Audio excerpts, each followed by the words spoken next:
In this tutorial, I'll show you how to send multiple videos on Facebook Chat on your PC with the new update. Let's walk through the steps together. Step 1.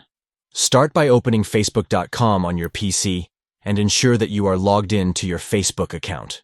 Step 2. Click on Messenger located at the top right corner of the Facebook page to access the Messenger platform. Step 3.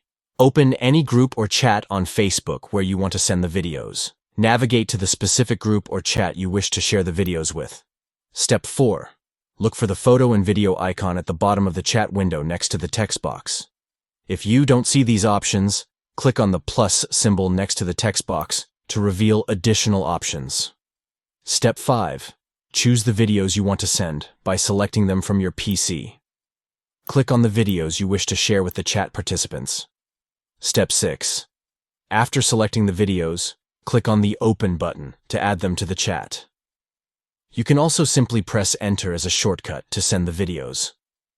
By following these steps, you can easily send multiple videos on Facebook Chat on your PC with the new update. This feature enhances your messaging experience and allows you to share engaging video content seamlessly with your friends and groups on Facebook. Enjoy sharing your favorite videos with ease using this latest functionality on Facebook.